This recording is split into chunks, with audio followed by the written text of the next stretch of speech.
Hi everyone. இன்னைக்கு நம்ம எதேச்சியா கண்டுபிடிச்சு ஏகப்பட்ட உயிர்களை காப்பாற்றின ஒரு மருந்தை பத்தி தான் பார்க்க போறோம். ஸோ சப்ஸ்கிரைபர் தட்டி விட்டு வீடியோ ஃபுல்லா பாருங்க. நம்ம அறிவை வளர்த்துக்க 2 நிமிஷம் ஒதுக்குறதுல தப்பே இல்லை. செப்டம்பர் 1928 லண்டன் செயின்ட் மேரிஸ் ஹாஸ்பிட்டல்ல பயாலஜிஸ்டா இருந்த அலெக்சாண்டர் ஃபிளெமிங் வெக்கேஷன் முடிஞ்சு லேபுக்கு வந்து கழுவாத பெட்ரி டிஷ்ல கல்ச்சர் ஆகியிருந்த ஸ்டாபிலோகாக்கஸ் பாக்டீரியாவை பார்த்தாரு. அதுல நீல பச்சை கலர்ல பென்சிலியம் நொட்டேட்டம்னு சொல்லக்கூடிய ஒரு வகையான பூஞ்சை வளர்ந்துருச்சு.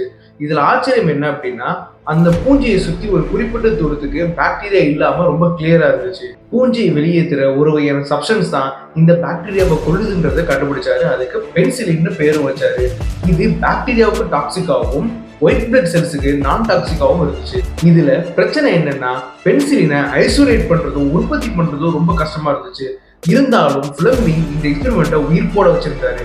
சில வருஷங்கள் கழிச்சு செகண்ட் வேர்ல்டு வாரோட அழுத்தத்தினால புது ஆன்டி மைக்ரோபியல் ஏஜென்ட்ஸை கண்டுபிடிக்கிறதுக்கு ஆக்ஸ்போர்ட் யூனிவர்சிட்டி, ஹார்வர்ட், ஃப்ளோரே அப்புறம் எர்னஸ்ட் செயின் தலைமையில ஒரு புது டீமை ஃபார்ம் பண்ணாங்க. எர்னஸ்ட் செயின் ஃபிளெமிங்கோட பாக்டீரியல் ஸ்ட்ரெயின்ல இருந்து ஃப்ரீஸ் ட்ரையிங் மூலமா பென்சிலினை பிரிச்செடுத்தாரு. 1940 எலிகளுக்கு இந்த மருந்து கொடுத்து டெஸ்ட் பண்ணாங்க. அது நல்லபடியா பலனளிச்சது.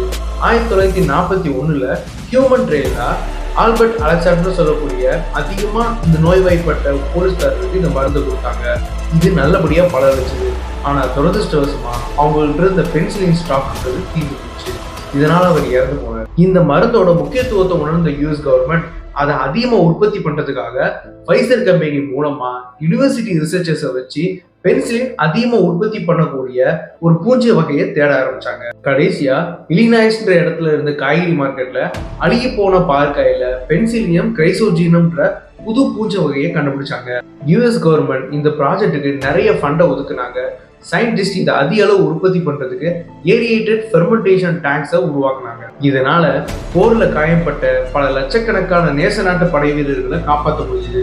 இதுதான் உலகத்தோட ஃபர்ஸ்ட் ஆன்டி மைக்ரோபியல் ஏஜென்ட். இந்த சாதனைக்கு 1945 ஃபிளெமிங்கோட சேர்த்து ஃப்ளோரே அண்ட் செயினுக்கும் மெடிசினுக்கான நோபல் பிரைஸ்ன்றது கிடைச்சது. இது ஒரு மெடிக்கல் ரெவல்யூஷனா இருந்துச்சு. இதனால நிமோனியா, சிப்லிஸ் மாதிரியான வியாதிகளையும் குணப்படுத்த முடியுது. அதோட ஆபரேஷனுக்கு அப்புறம் பல பேர் காயத்தால இறந்து போயிட்டு இருந்ததை இதனால தடுக்க முடியுது. எதுவுமே அளவுக்கு மிஞ்சினா ஆபத்து தான். ஃபிளெமிங் தன்னோட நோபல் ஸ்பீச்ல இந்த ஆன்டி பாக்டீரியல் ட்ரக்கை அதிகமா எடுத்துக்கும் போது அது ஆன்டிபயோட்டிக் ரெசிஸ்டன்ட் பாக்டீரியாவை உருவாக்கும்னு எச்சரிச்சாரு.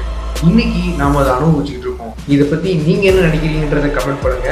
ஆன்டிபயோட்டிக் ட்ரக் அதிகமா எடுத்துக்கிற உங்க ஃப்ரெண்டுக்கு இந்த வீடியோவை ஷேர் பண்ணுங்க.